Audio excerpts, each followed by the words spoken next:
Yo, yo. Angie, Yes, brother. Where you at? I'm just at the office. Can come and speak.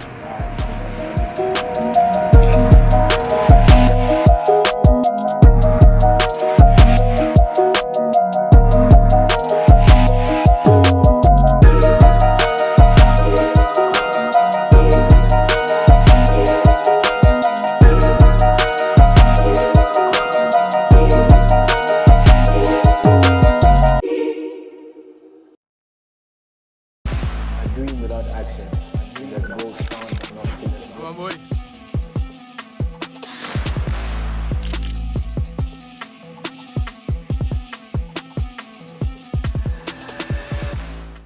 Yo, what's good, people? It's your boy Muli JR, and I'm back with another episode of the Mwotaji Network, where we converse all things personal growth, business growth, and mindset growth. And we have a 3-in-1 special today, as I'm joined live and direct at the KS Group Africa with my brother Khalani Sichangi.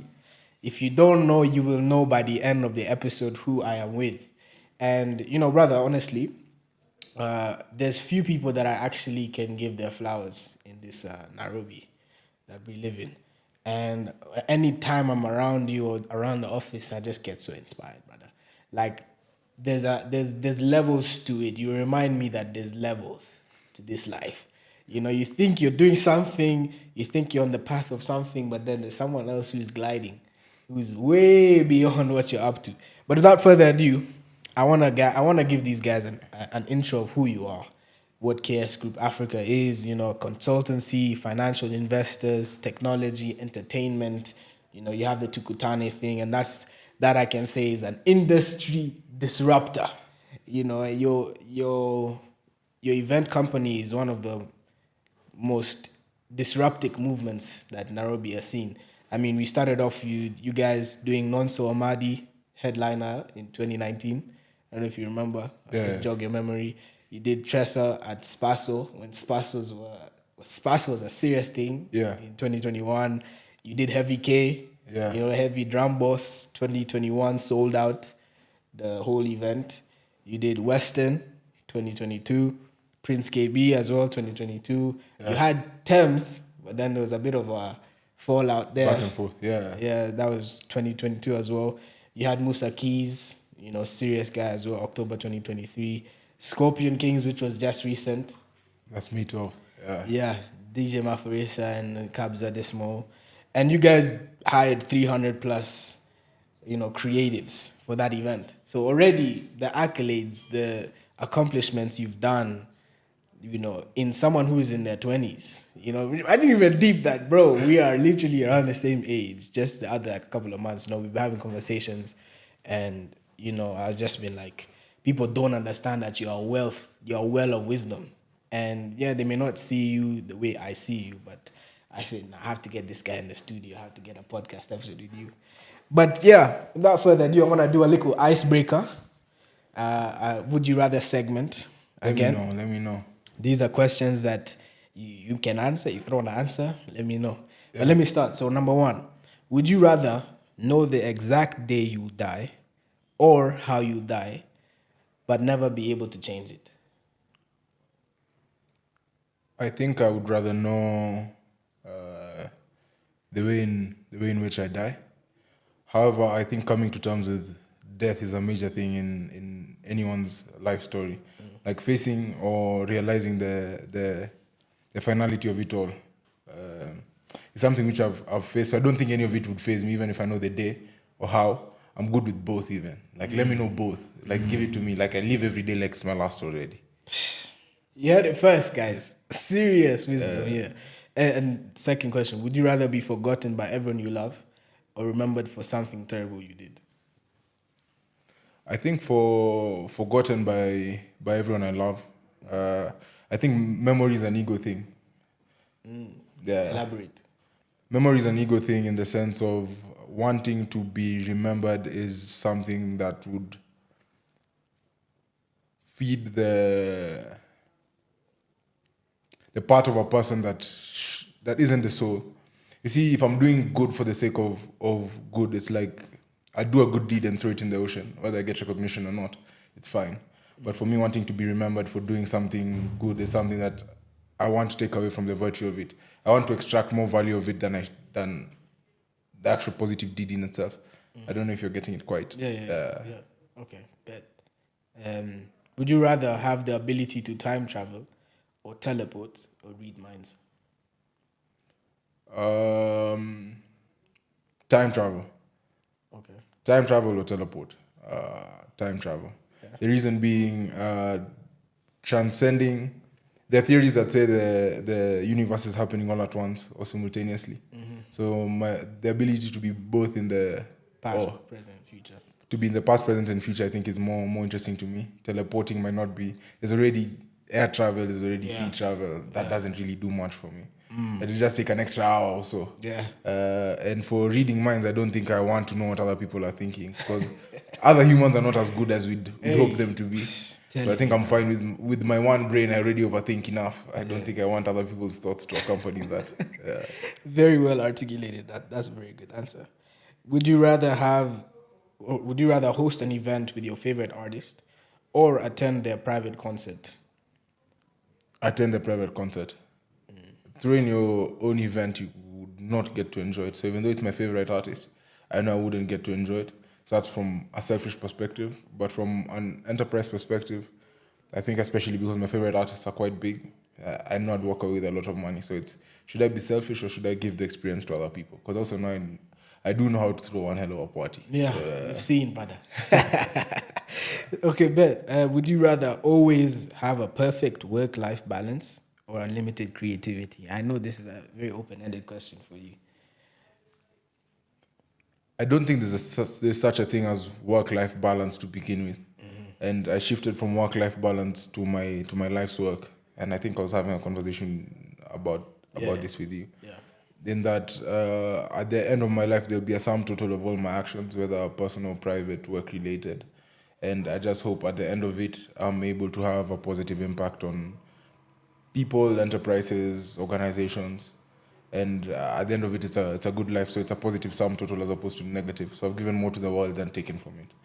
For me, I'm good with that. So probably unlimited creativity. Work-life balance doesn't exist, and creativity is something that stems from within. So it's already unlimited. I think I already have it. It's for me just to push past my self-imposed limitations. Wow, that's deep. Would you rather never need sleep or never need to eat? Never need sleep. Yeah. Never need sleep. It's really about what pleasure do you enjoy more? No, like I love to sleep. No, I love to sleep, but like sometimes it's annoying. Like in the middle of work, maybe you've not slept 24 hours straight, and you have to, you have to sleep so that you can continue being productive. It's annoying. Yeah. So never having to eat, I think that one is just for the gym board. I think, to be fair, if I never have to eat, the six-pack remains solid. Life is good. Now this one is about fashion. Would you rather always be overdressed or underdressed? Overdressed. Yeah. Everywhere you go. I'd rather always be overdressed. Say less. Would you rather travel the world for free or have unlimited access to concerts and events? Which, I mean, Travel the world for free. you already kind of have that access. Shockingly, I don't, especially for the events that interest me now, because my lens is global. Yeah. I want to see how it's done at Afro Nation. I want to see how it's done at Coachella. I want to see how it's done at Lollapalooza. So I don't have unfettered access to those events. Yeah. Yeah, but these Nairobi ones are. Yeah, minor. All right, now let's get into the personal, the nitty-gritty of the episode. I don't think a lot of guys know this, but how did it feel buying your first Porsche at 21 years old? And did making your first million change you? I think for the car aspect, in the beginning it was something that was very exciting. Now I don't really feel anything about it. But also because that's a personal achievement. I don't think that really positively impacted anyone else. So I'm not really too proud of it. Like, it only benefited me. My focus now is on benefiting others through my work and what I do. Then in terms of making my first million, definitely changed me. I don't think I worked this hard to stay the same. Yeah. So it changed me. Some positive, some negative. The negative probably is things that I still need to work on, because with every new level, there's a new devil that comes with it. So even when you make your first 100 million, it will come with a host of other problems that you didn't know you'd have. What kind of problems do you feel like you faced when you got that first, The first, the first M just landed in your account? I think I didn't know how to act. Cheesy the beat. But the good thing is, I've also made a lot of money that I didn't realize. For example, when we were doing terms, like the check was like tickets were sold, the money was quote unquote in the account, but having to refund people means that money has now left your pockets. So I think a lot of those situations also helped me have the initial euphoria of making a million, 2, 3, 4, and having it all go away. So it sort of conditions you to know that majority of those things are temporary. Yeah. That's very wise. So, what was the epiphany moment that made you want to start your entrepreneurial journey? And like, give us a quick insight into how you your upbringing was as a young man. I think I come from an entrepreneurial family. Both my parents are entrepreneurs. Yeah. So I think what led me down what has led me down this road is seeing them succeed in a singular line of enterprise. The majority of the work is legal. So having successful law firms. But for me as well, with them running law firms, I got to see the insides of a lot of businesses. Because a law firm will deal with a bank, it will deal with people in industry. So let's say steel manufacturing. We deal with farmers, we deal with athletes. Yeah. So for me, having back-end access to a lot of these businesses or insight from what my parents would tell me, I think intrigued me into the business of actually, or into the profession that is entrepreneurship. Yeah. Yeah. So, most people don't know this version of you. Yeah. They're not too familiar. And we can see you've changed a lot since, the 2019, the moment you were starting Tukutane and everything. What was that main turning point for you that changed everything? I'd say the main turning point was realizing I don't have to be embarrassed or ashamed to want and dream of having more or bigger, despite who is around me or despite the life I'm currently living. Like, it's not something to be ashamed of to want more. So us being in this room, it's okay for us to be both bold enough to say, I want 1 billion shillings, or I want 1 trillion shillings, or I want a business that does 1 trillion shillings worth of impact on Kenyan citizens or African citizens. Yeah. And there's nothing wrong with that, because in the first sense, people would be shy. So being proud and being bold of my dreams was a turning point in me actually chasing them or actualizing them, or morphing it into my current reality. Yeah. Because all of these things, even that you see on the wall, started as ideas. I think I had to be bold enough to put them out there, stick them on a wall, and actively run towards them. Yeah. Yeah. So now, how have the failures that you've experienced in this life, how have they changed into how you think and how you perceive the world currently, as Khalani Sichangi sitting right next to me? Failure is a taboo term even in the office that we're currently in, because we view it win or learn. I think that's something Alex Omozi also says a lot. Yeah. It's win or learn. And to put in the context of failure, fail fast, fail cheap, because it's inevitable. Yeah. I don't think we are afraid of failure, or failure is something that we're afraid to face. The reason being, in pursuit of of any dream or any goal, the odds are already stacked against you. I think a major thing is life in itself is something that's not being too dark, but is trying times and a lot of suffering. But if you're able to withstand all of that, then you're able to prevail. So the more failure I go through, the harder I know it will be for those coming after me to replicate what I finally achieve, or quote unquote the success that I have. Yeah. So for me, it's actually a positive thing on the journey to self-actualization, or being who you're meant to be. Yeah. Yeah. I like that. I think we have a lot of similarities in terms of we're all on that journey of becoming our most authentic selves, which is one of the highest vibration frequency anyone can operate in, which I really respect as well. but I want to know what are the 3 pillars of which you live by that govern how you carry yourself, how you live, what makes you wake up in the morning. You showed me a crazy ringtone that you have, which is mad. I don't know if you can play it for the people. I don't have my phone with me. Yeah, say no, but hey, serious stuff. Yeah, so what is it? I think the 3 pillars for me, I think the first one would be always aim up. So this is still not my final form, even though you're sat here in front of cameras. I still know there's room for me to improve and do better. Yeah. So I think aiming upwards. The second would be living my truth. So being honest and transparent in whatever it is or any endeavor I undertake would also be fundamental as it keeps you grounded. I think third and most importantly is continuous learning. So knowing that I don't know everything is also a fundamental. So I think those 3, I think, would be my guiding lights or my North Stars in terms of the journey I'm on. So aim high. You said the second one is the second one. Aim high, live your truth, and continuously learn. That's powerful. You know, a lot of people, I told you, a lot of people don't know this guy is a well of wisdom. They may see the things that goes on in your life, but they don't really know, man. Like, to me, I see you as a business mentor, even though we're around the same age. It doesn't, you know, I like the way you think, and there's so much that I can harvest from you in terms of what I'm doing. You've been in the game for like about almost 7+ years now. Yeah. And there's so much that, you know, you learn from actually doing the work rather than just going to uni. I mean, I've learned so much more from just having candid conversations with you than I have in my attempted business degree majors. You know what I mean? Like, for me, I felt like this is timeless. And most of the guys who are actually doing successful, who are actually successful in business, they have the most concise, precise morals and values. And that's one thing that I wanted the people to really see about you before we get into now the business topics and what we can actually pull out of your experience in business.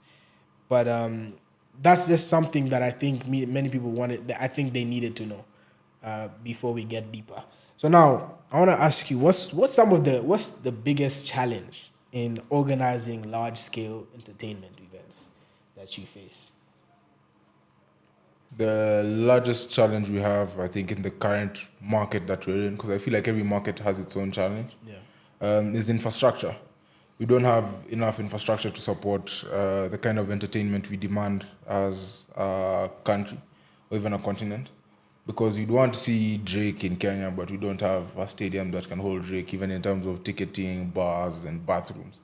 Standard, just basics. Let's not even go too far. So we don't have enough infrastructure to support large-scale events, and that's why we struggle. Because for me to do an event, I have to come with my own washrooms, my own soundstage lighting, my own tent, which all have separate costs, and everyone is also trying to make a killing.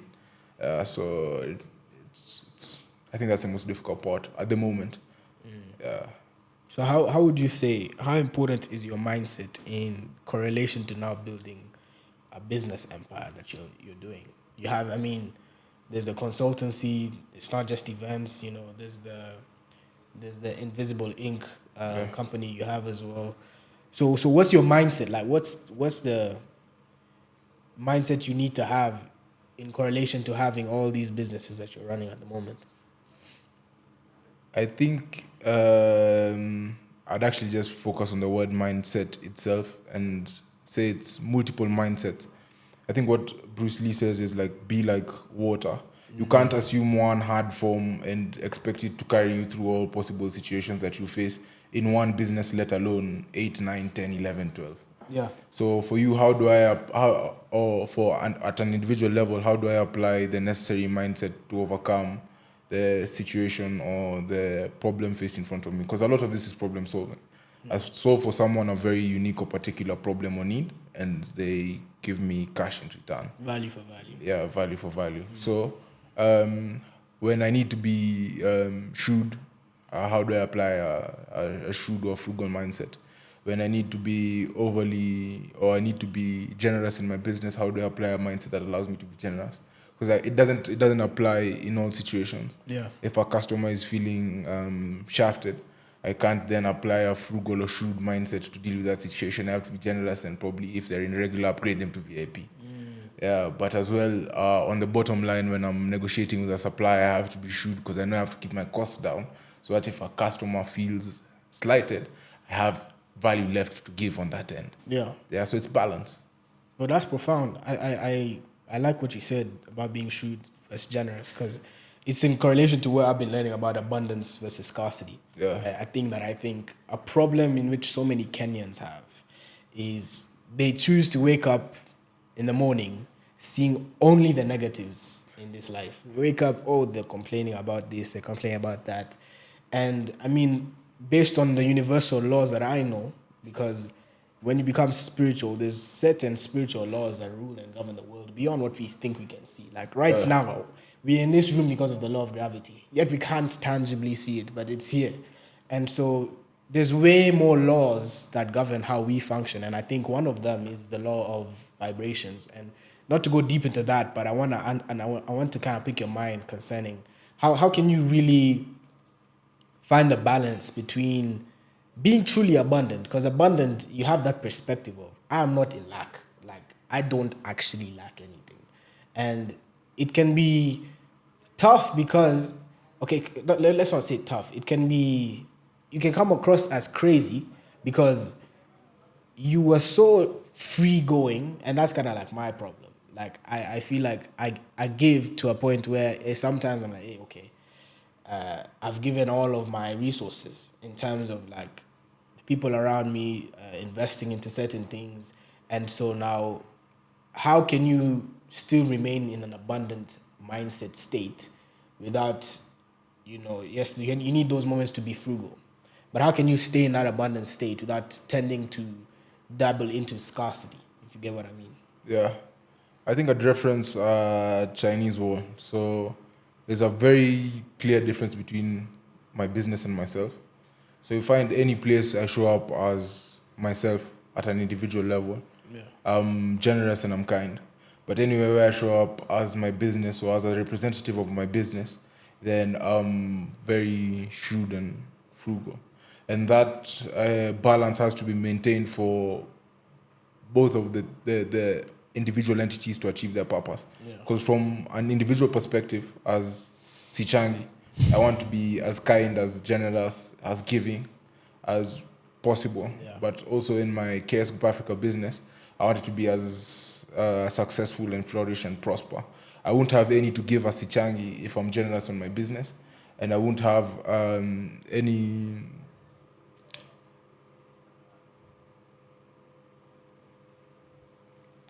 I won't have any, how do I say, room, or I won't have enough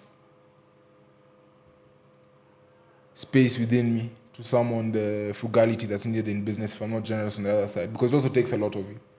To sit across from someone and say, this is my price and I'm dying on that hill, requires you to summon a wrath that's within you to be strict and be immovable. So I think that balance, as I'm one human being, requires me to keep that divide quite clear.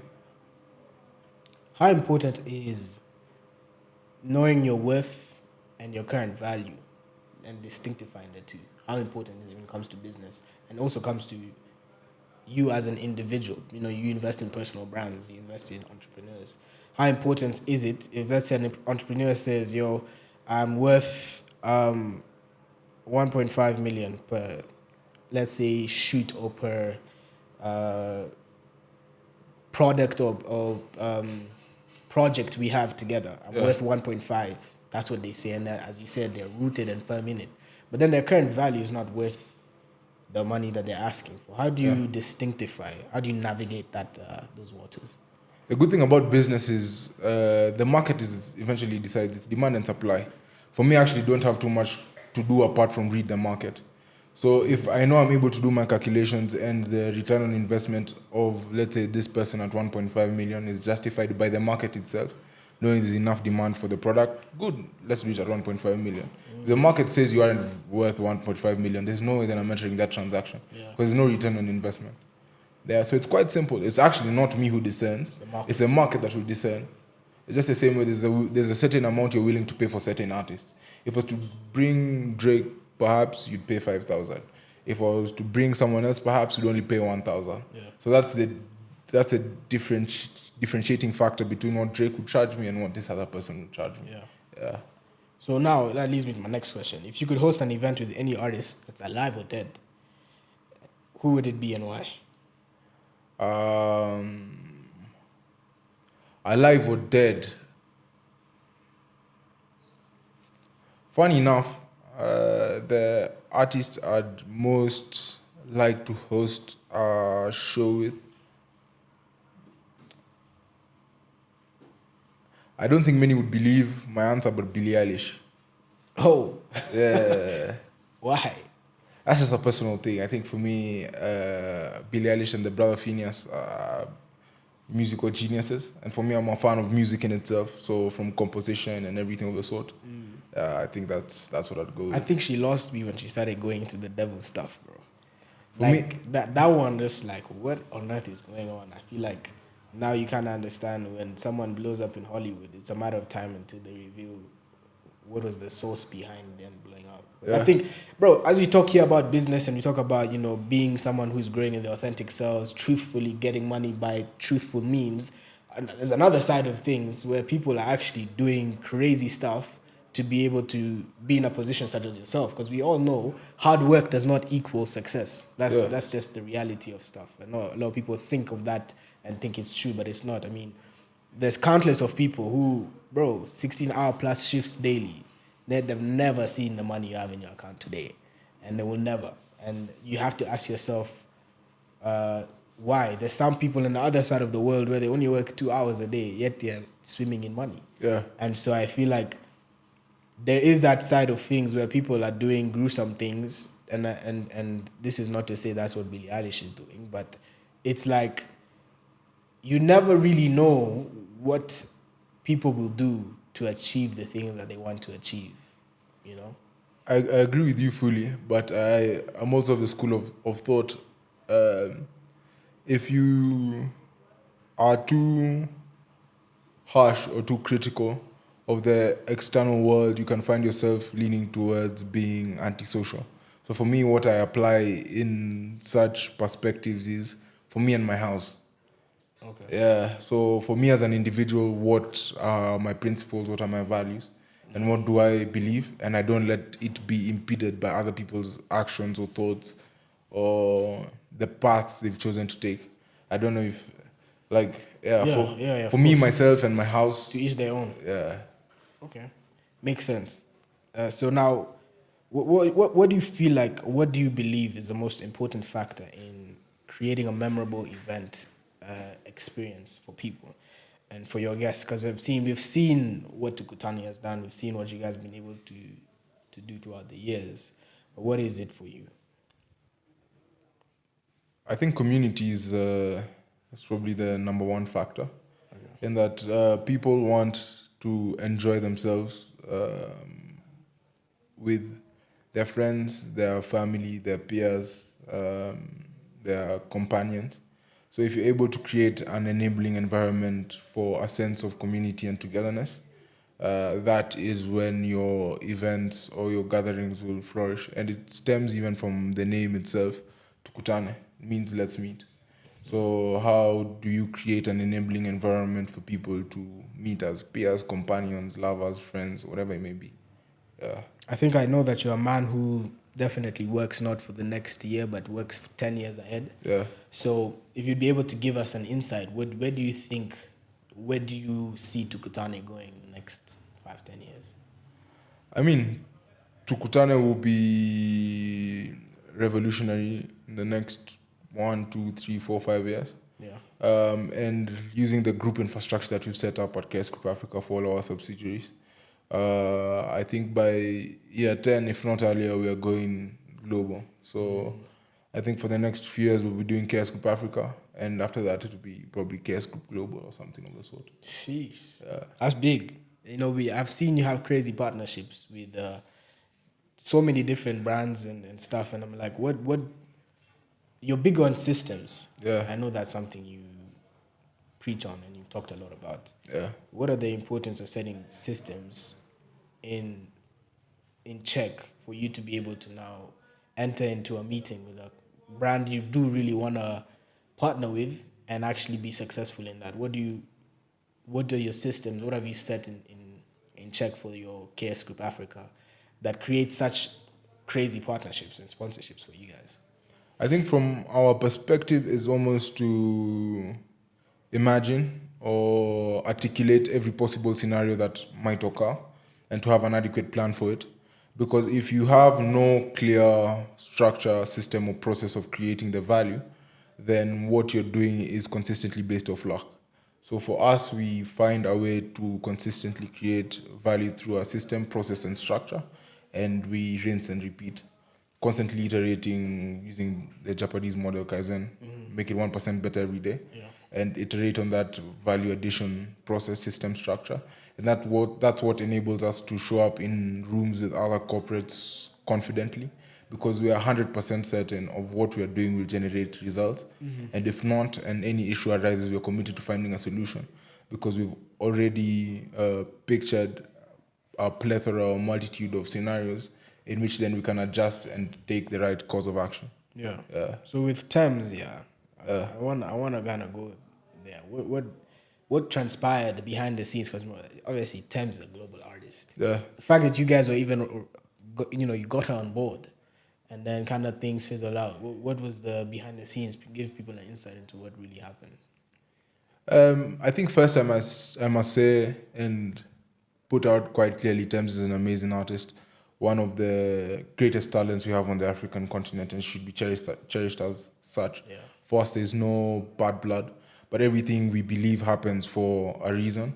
The time at which we got Thames was a big or was a culture shifting period for both parties involved. For Thames' team, Thames was on a meteoric rise with Drake and Future, Wait For You, had her studio albums and EPs already.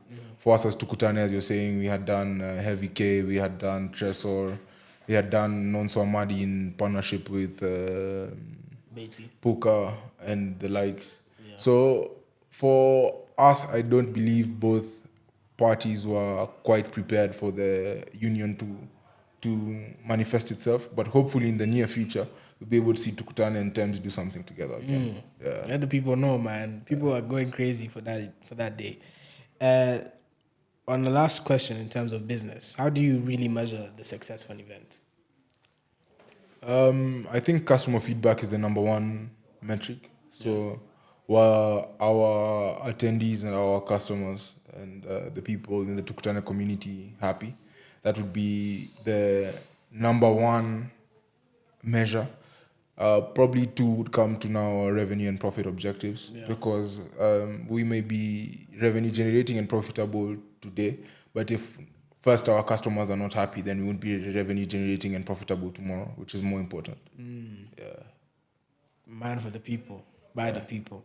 So I have this question in closing, and you know that with Mwotaji, we believe in dreams, and that is our brand, the Tribe of Dreamers. Yeah. So we believe the word dream has the five dream, DREAM. So dream means D for discipline, R for routine, E for education, A for action, M for mindset.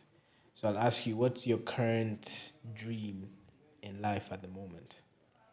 My dream is realizing or actualizing the Silicon Savannah. It's what's been referred to as the Silicon Valley in the West.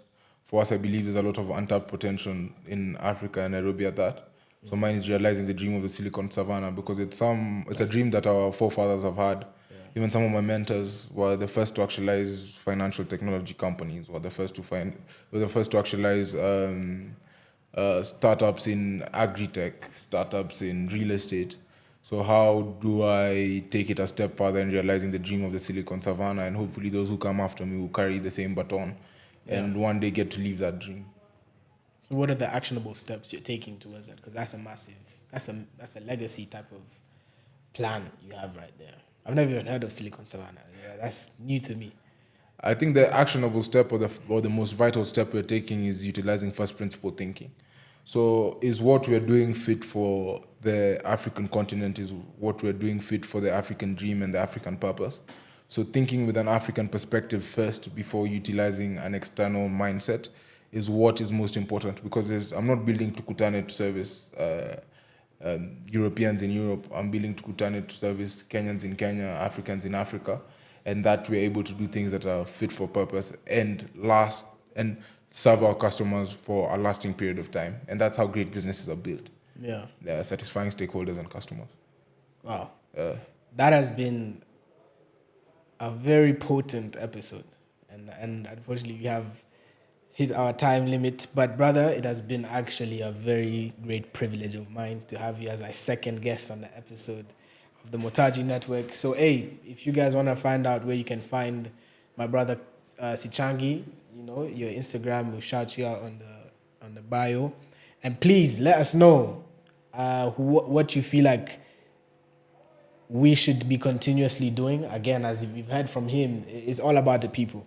It's all about the customer experience. So I don't want to do this for the sake of what Muli wants to do. I want to do this for the sake of what the network wants to do in terms of building something that's scalable and long and potent in terms of longevity. I don't want to do this thing and then fizzle out. You know what I mean? Yeah. So having guests like my brother Sichangi, who's also on the rise, you know, people, they know you, but they don't really know you. I feel like this was a very good way for them to kind of sit down and actually pick into your mind, like the way I get the opportunity to do behind the scenes. So, guys, please do us a favor and subscribe, like, share. It's free. It actually doesn't cost anything to do that. We did really well on the first episode. We got about 1.3K views.